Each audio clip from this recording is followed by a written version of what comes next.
title for this presentation was going to be Retirement and Brain Death, but my mother told me nobody would wake up early for that, so I changed it to something a little bit more encouraging, Preserving Brain Health in Retirement. Now, nevertheless, the news is sobering. Let me show you. Those of you who are still working, this is what your brain looks like. Those of you who have retired, this is what your brain looks like. Now, I have to confess that this is actually fake data. But I'm told up here at Harvard, as long as I have tenure, I can get away with it, so don't be worried. Nevertheless, the real data is as follows. Verbal memory declines 38% faster after retirement. Early retirement before 65 significantly accelerates the rate of cognitive decline. Working longer delays the onset of clinical symptoms of Alzheimer's due to building up a cognitive reserve that protects you from the pathology. And lastly, and this is particularly important for men, leaving work removes a primary social network. Chronic isolation is a key risk factor, and many men don't have the same social connectivity that women have, and so it's a big issue there. So this is all average data, however, okay? It doesn't necessarily apply to each and every one of you. So the real challenge then is, how do you prevent your brain from going off a cognitive cliff during retirement? And our insights into this come from studying some fabulous superagers. Superagers are people who are 80 and over, who have the cognitive capacity of somebody 30 years younger. That's like all those folks who were lined up out for the 15th reunion. So these are some of the superagers that we study in our program. There are three things that are common to all or most of them. One is they stay socially engaged, and not just with alta-cacas like us, but with people of all ages, including young people. Two is they're motivated by future goals. They wake up every morning for something they want to accomplish that day, that week, that month ahead. They are forward-looking. And lastly, they prioritize their health. And that seems to be three of the most common denominators of these superagers. So let me talk more about prioritizing your health and what that means. In particular, I want to describe 6 steps to a better memory and reducing your risk for Alzheimer's. So step 1 is to exercise regularly. You want to walk for at least half an hour a day, get 2.5 hours a week of exercise. Okay? You want to be like these ladies who are in the East Orange Senior Center Silver Steppers. They're sort of like a geriatric sort of rockettes. They're age 80 to 92. You might know this.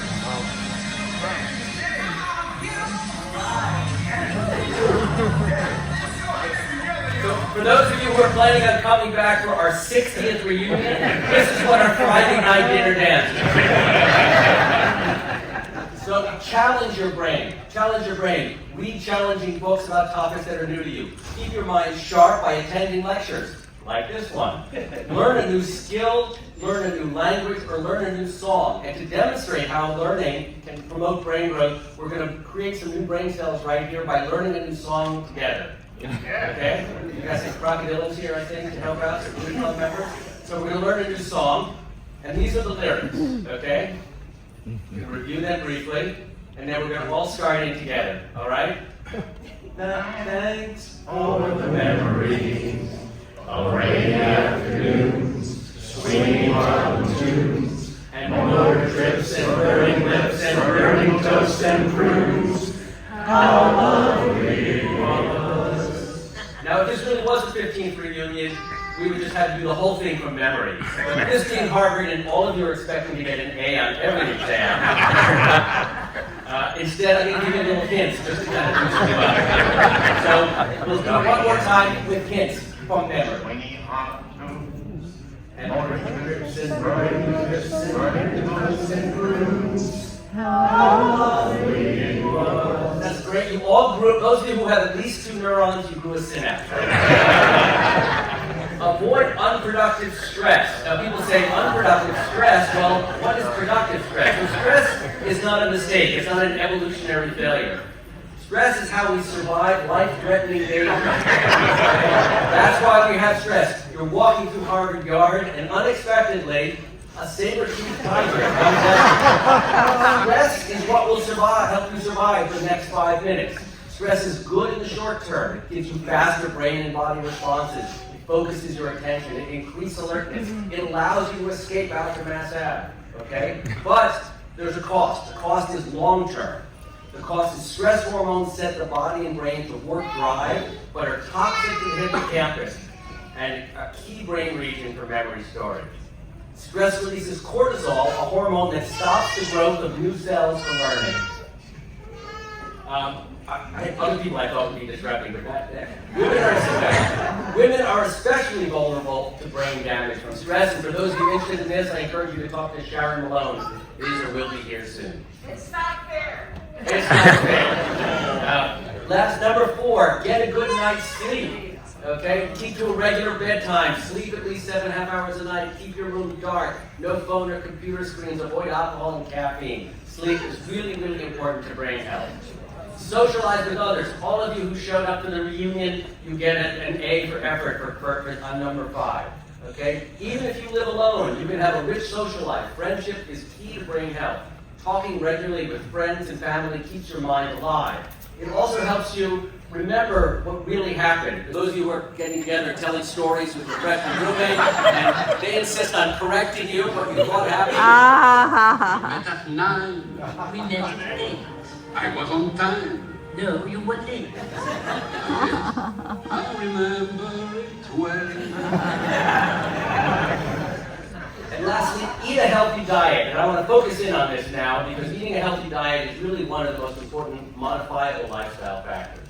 So what is key is you want to reduce unnecessary added sugar. It is toxic for the brain. So how does sugar affect your brain? It overstimulates dopamine in the brain. It creates a craving, literally a sugar addiction. Too much sugar shuts off the I've had enough circuits. It disrupts insulin and sugar levels in the brain. It causes memory loss and impairs brain cell function. So overall, you want to have blueberries, a lot of vegetables, cold water fish, tuna and salmon, almond, walnuts, pecans. Beans are a great source of alternative to meat. These 6 steps can cut your risk for Alzheimer's in half. You just have to remember all 6. Now, usually at this point, there's some wise guy in the audience, the guy who kind of thinks he could have been a comedy writer, who insists on interrupting me and asking something like, how can I remember all 6 if I have a memory disorder? Well, the answer is, for those of you who forgot to take notes, still your bad freshman habits, you forgot to take notes in class today. For those of you who forgot to take notes, I have a small Cliff Notes version of this lecture. It's only 8 pages in large font, just in case your eyes are declining in memory. And if you reach out to me, I'm happy to send you a copy. It comes with this nifty little refrigerator magnet. Now, you guys are all very busy and important Harvard graduates. You don't have time for all 6. So many of you say, well, if I can't do all 6, is there one thing I could do that sort of covers everything? And the answer is yes. And this is why I would like to propose for discussion an official Harvard Class of 81 method for memory enhancement and Alzheimer's prevention. And that is frequent vigorous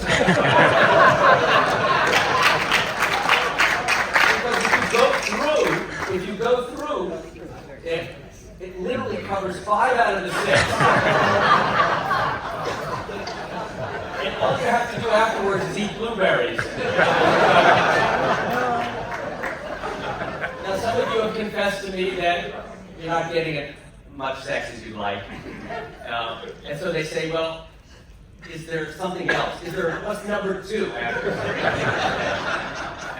And the answer to number 2 is skiing with a helmet, of course, is good for brain health. It really is, okay? And I did a study on this, okay? It was a small pilot study, N equals 5, that we did back in 2017, and I'd like to show it to you.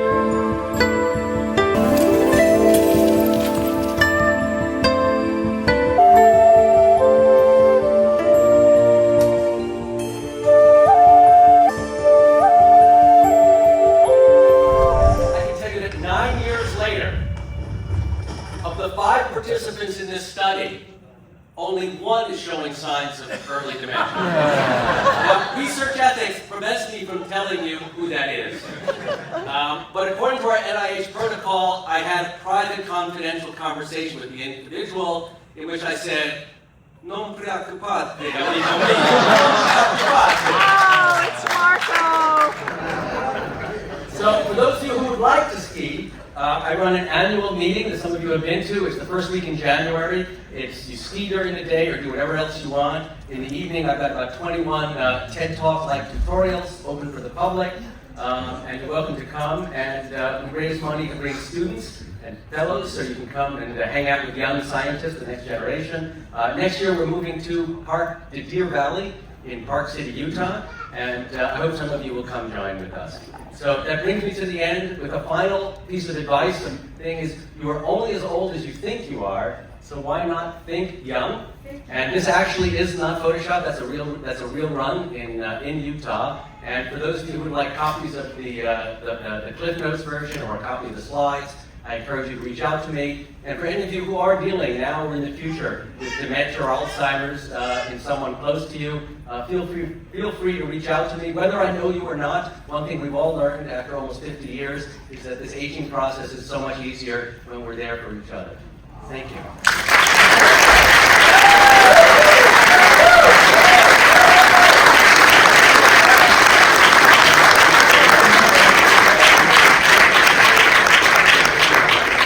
Thank you, Mark.